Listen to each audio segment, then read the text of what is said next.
un général de brigade descendit d'une jeep à un poste de commandement dans la ville belge de Saint-Vith. Derrière lui se trouvaient 3 hommes, un officier des opérations, un aide de camp et un chauffeur. C'était le 17 décembre 1944. La plus grande offensive allemande depuis la Normandie faisait rage depuis 24 heures. Le général debout dans la neige était sur le point de devenir la seule chose entre 100 000 soldats allemands et l'effondrement du front allié. Son nom était Bruce C. Clark. Personne dans la presse américaine n'avait jamais entendu parler de lui. Personne dans le haut commandement allemand ne connaissait son nom. Même la plupart des soldats qu'il allait commander n'avaient jamais vu son visage. À l'intérieur du poste de commandement, le général de division Alan Jones ressemblait à un homme qui regardait tout s'effondrer. Sa 106e division d'infanterie était mise en pièces. 2 de ses 3 régiments étaient encerclés sur la crête de Schneefel, à l'est de la ville. La communication avec eux était défaillante. Les blindés allemands poussaient à travers des brèches que son infanterie ne pouvait pas tenir. Jones se tourna vers Clark et dit qu'il avait jeté ses derniers jetons. Clark était venu à Saint-Vith s'attendant à traverser en route vers une mission de routine. Au lieu de cela, il héritait d'une catastrophe. Son combat à commande, le CCB de la 7e division blindée, était encore à des heures de là, coincé sur des routes encombrées de soldats en retraite et de civils en fuite. Il n'avait pas de troupes, pas de position préparée, pas de renseignements sur ce qui arrivait. Mais il savait une chose. Les Allemands avaient déjà 24 heures de retard sur leur calendrier. Ils avaient besoin de la ville immédiatement. Ils avaient une armée Panzer entière pointée dessus. Ce qu'ils ne savaient pas, c'est que l'homme debout dans ce poste de commandement avait déjà battu leur général commandant une fois auparavant. Ressentez-vous le poids écrasant sur les épaules de cet homme seul face à la machine de guerre allemande? L'offensive allemande s'appelait Wacht am Rhein, veille sur le Rhin. Le plan d'Hitler pour diviser les armées alliées, capturer le port d'Anvers et forcer une paix négociée. L'effort principal traversait la forêt des Ardennes en Belgique. 3 armées allemandes attaquant le long d'un front de 96 km. L'objectif le plus critique dans les premières 48 heures était une petite ville belge dont la plupart des Américains n'avaient jamais entendu parler. Saint-Vith se trouvait à la jonction de cette route principale et de 2 lignes ferroviaires. Chaque division allemande poussant vers l'ouest avait besoin de ces routes. Sans Saint-Vith, l'offensive se bloquerait derrière son propre trafic. Le général Hasso von Montefeld commandait la 5e armée Panzer, la plus forte des 3 armées allemandes dans les Ardennes. Ses ordres étaient explicites. Saint-Vith devait tomber le jour 1. Montefeld avait planifié le calendrier lui-même. Ses divisions de tête perceraient à travers les lignes américaines faiblement tenues, contournerait la résistance lorsque possible et s'emparait du carrefour routier avant que les Américains ne puissent organiser une défense. À 18 heures le 16 décembre, les chars allemands étaient censés rouler à travers Saint-Vith en direction de l'ouest. Le calendrier ne permettait aucun retard. Chaque heure comptait, mais dans l'après-midi du 17 décembre, le calendrier de Montefeld glissait déjà. Les Américains combattaient plus durement que prévu. Les embouteillages sur les routes forestières étroites ralentissaient ces blindés. Et maintenant, un général dont il n'avait jamais entendu parler se tenait à Saint-Vith avec 3 hommes. Montefeld aurait dû entendre parler de Bruce Clark. La dernière fois que l'unité de Clark s'était dressée sur son chemin, cela lui avait coûté 200 chars. 3 mois plus tôt, septembre 1944, les champs de Lorraine dans l'est de la France. Clark avait commandé le combat commande à de la 4e division blindée. Durant certains des combats de chars les plus vicieux sur le front occidental, son adversaire dans la boue de Lorraine était le même homme qui conduisait maintenant à travers la neige des Ardennes. Montefeld jeta vague après vague de Panzer sur les positions de Clark, pendant 2 semaines. Des brigades fraîches précipitées d'Allemagne avec l'ordre d'arrêter net l'avance américaine. Clark ne combattait pas de la manière que les commandants allemands attendaient. Il refusait de tenir des positions fixes et d'attendre le coup. Au lieu de cela, il développa ce qu'il appelait la défense mobile. De petits groupes de Sherman se déplaçant constamment entre les positions de tir, apparaissant sur une route, détruisant un ponteur, disparaissant, réapparaissant sur une route différente à 3 km de là. Les tankistes allemands signalaient des blindés américains partout. Ils ne pouvaient pas déterminer la force de Clark parce que Clark ne restait jamais assez longtemps au même endroit pour être compté. Quand ce fut terminé,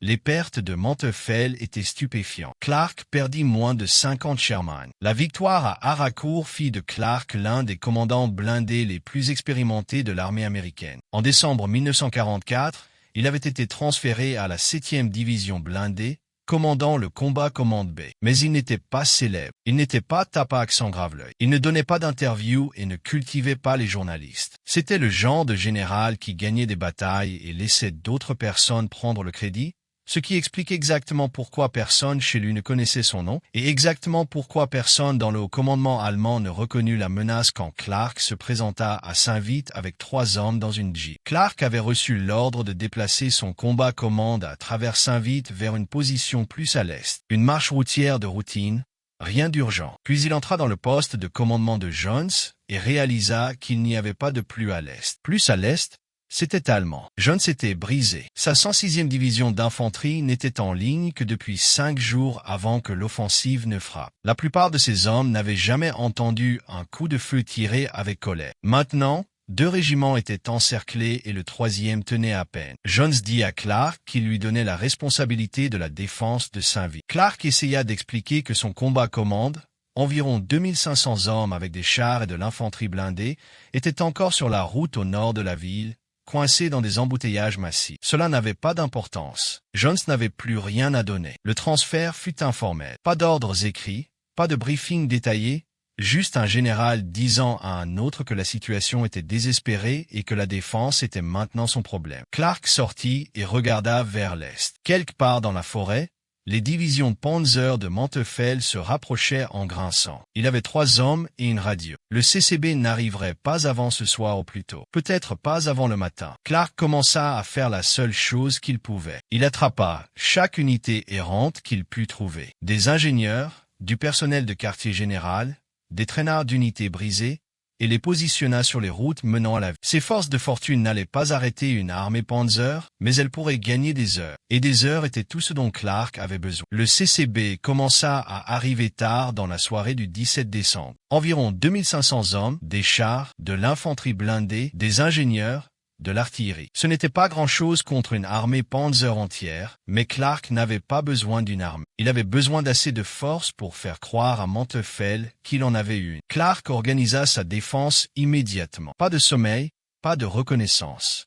Il plaça les unités en se basant sur l'étude de cartes, un instinct construit à partir de décennies d'expérience de guerre blindée. Il ne se retrancha pas, c'était la décision critique. Un commandant conventionnel aurait établi une ligne défensive fixe à l'est de Saint-Vite et dit à ses hommes de la tenir. Clark savait qu'une ligne statique serait identifiée, ciblée et submergée en quelques heures. Au lieu de cela, il mit en place la même défense mobile qui avait détruit les chars de Manteuffel à Araco. De petites équipes blindées positionnées à des carrefours routiers clés avec l'ordre de frapper fort puis de bouger. Ne jamais rester dans une position assez longtemps pour que les Allemands se concentrent contre vous. Reculer quand la pression monte, puis contre-attaquer quelque part d'inattendu. Faire poursuivre des fantômes à l'ennemi. Ces équipages de chars travaillèrent toute la nuit. Ils apprirent les routes, identifièrent des itinéraires alternatifs, planifièrent des chemins de retrait. À l'aube du 18 décembre, Clark avait construit quelque chose qui ressemblait sur le papier à un désastre en attente. 2 compagnies de chars, de l'infanterie dispersée,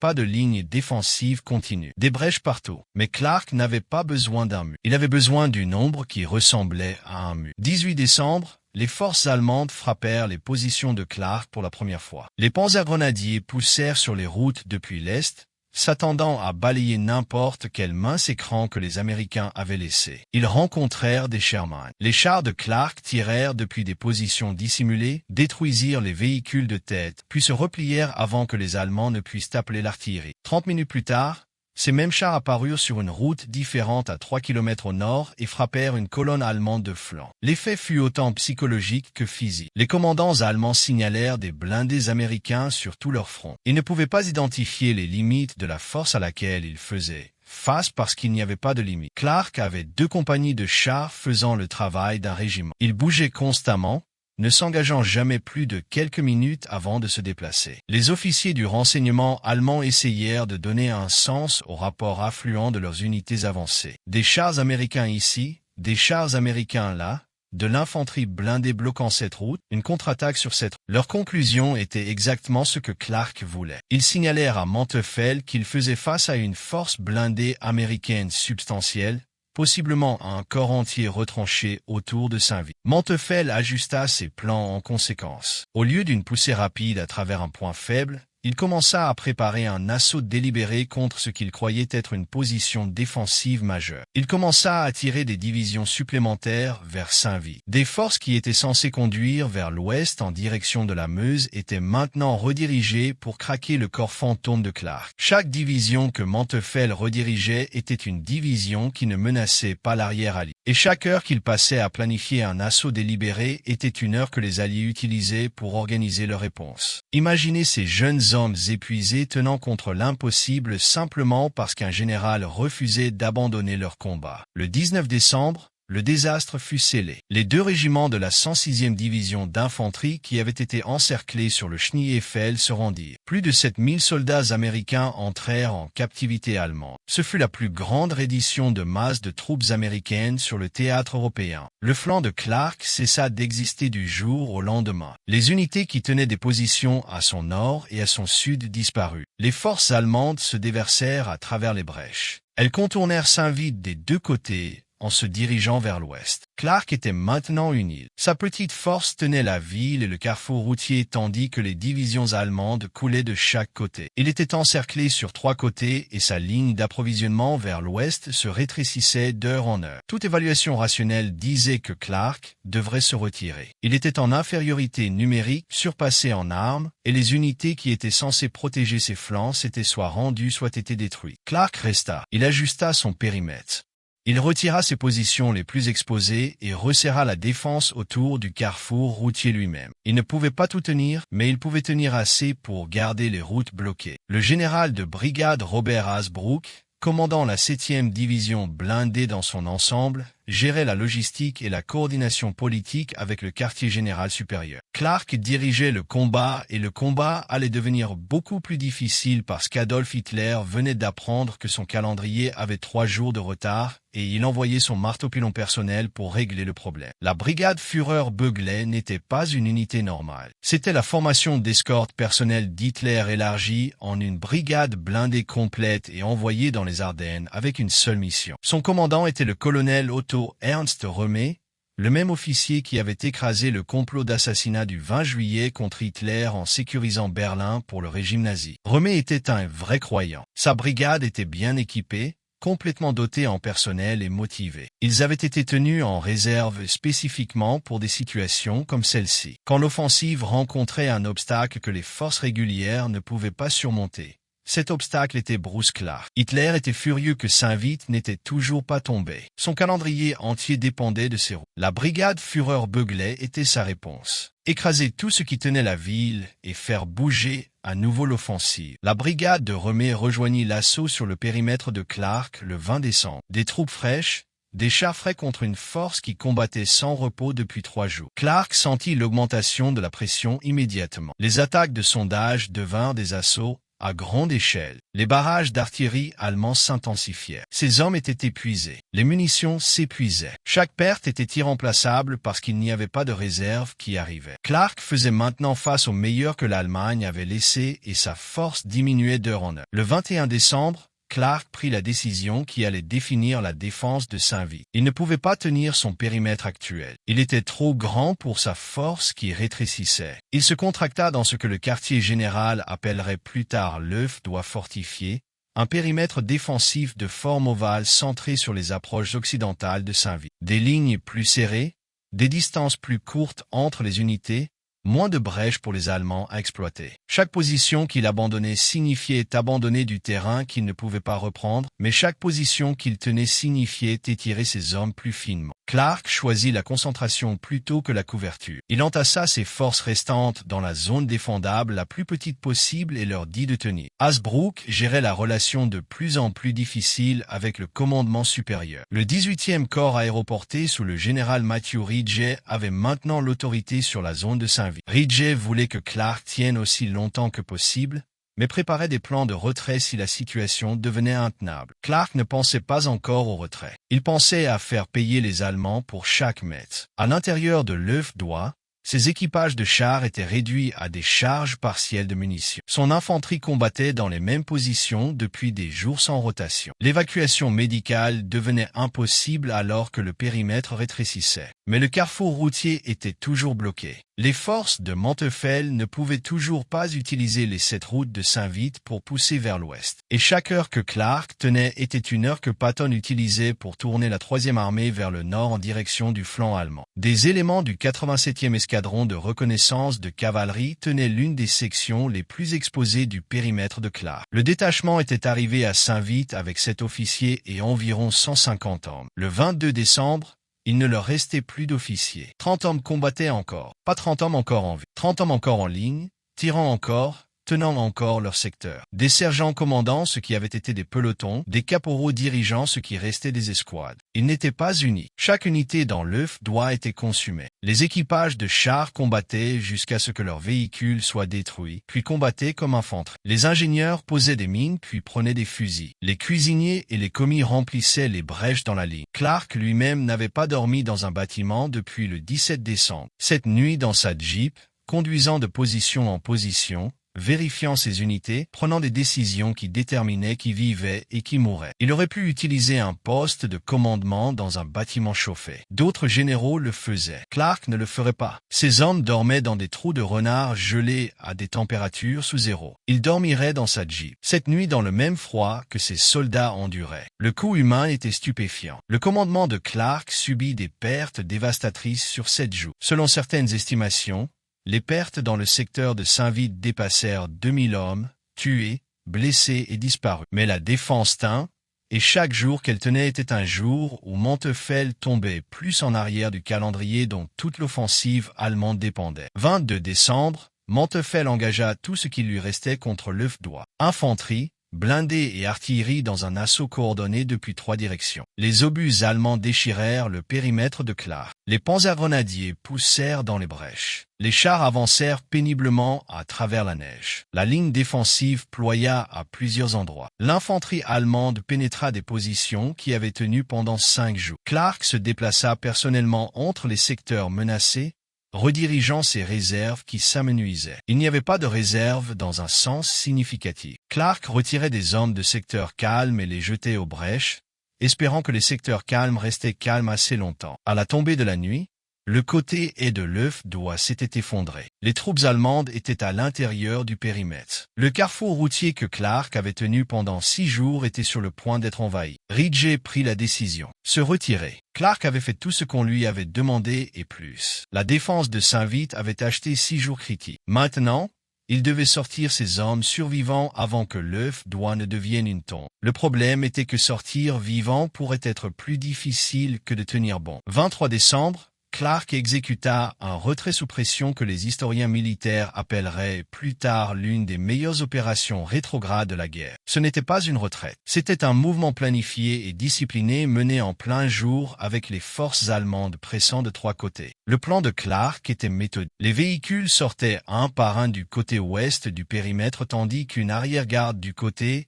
et continuaient de combattre. L'arrière-garde ne tenait pas simplement leur position. Ils simulaient l'activité d'une ligne défensive complète. Les mitrailleuses tiraient depuis des positions qui avaient déjà été évacuées. Les mortiers lâchaient des obus depuis des emplacements préenregistrés avec des équipages squelettiques. Les hommes laissés derrière faisaient assez de bruit et assez de tirs pour convaincre les commandants allemands que toute la force américaine était encore en place. Au moment où les Allemands réalisèrent que Clark partait, la majeure partie de sa force survivante avait glissé à travers le corridor qui se rétrécissait vers l'ouest. L'arrière-garde sortit en dernier, se déplaçant à travers la neige pour rejoindre le corps principal. Tous les hommes ne réussirent pas. Certaines positions d'arrière-garde furent envahies avant de pouvoir se retirer, mais la majorité de la force de Clark s'échappa intacte avec leurs véhicules et leurs blessés. Ils se reformèrent derrière la nouvelle ligne défensive qui avait été établie plus à l'ouest. Derrière eux, les forces de Montefel contrôlaient finalement les dernières positions américaines à l'ouest de Saint-Vite. Les routes étaient ouvertes 7 jours après que les Allemands étaient censés prendre la ville dans un après-midi. Le soir suivant était la veille de Noël. Dans la soirée du 24 décembre 1944,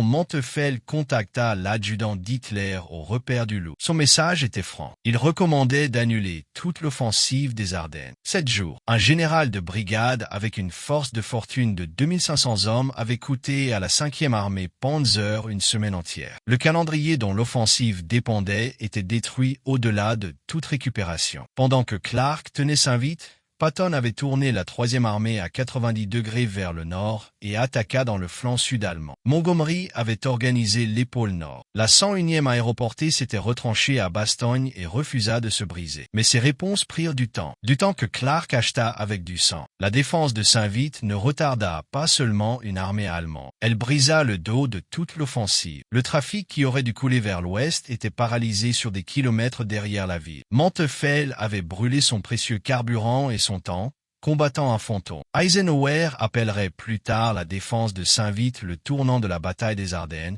mais presque personne ne s'en souvient. L'histoire des Ardennes devint l'histoire de Bastogne, la 101e aéroportée, encerclée et défiant l'ennemi. La réponse légendaire d'un mot de M.C. Olive à la demande de reddition allemande. Bastogne était une attaque de soutien. Les Allemands la voulaient, mais n'en avaient pas besoin. Saint-Vith était l'effort principal. Toute l'offensive dépendait de ses roues. Clark tint l'attaque principale pendant 7 jours et personne n'apprit son nom. M.C. Olive dit un mot et devint immortel. En 1965, plus de 20 ans après la bataille, une équipe de documentaires réunit 2 généraux retraités à Watertown, New York. Bruce Clark et Hasso von Manteuffel, l'homme qui défendit Saint-Vith et l'homme qui essaya de la prendre. D'anciens ennemis maintenant citoyens de nations alliées. Manteuffel regarda Clark et lui dit quelque chose que personne n'avait su pendant 2 décennies. Le renseignement allemand avait estimé qu'il combattait un corps américain entier à Saint-Vith. Pas un combat commande, pas 2500 hommes, un corps. Les 2 compagnies de chars de Clark avaient trompé toute la 5e armée Panzer. Manteuffel dit à Clark que la défense de Saint-Vith avait gâché le plan allemand. Pas retardé, gâché. Toute l'offensive mourut parce qu'un général avec presque aucune ressource fit croire à Manteuffel qu'il combattait une ville qu'il était censé prendre dans un après-midi. Clark écouta tranquillement. Il avait 63 ans à ce moment-là,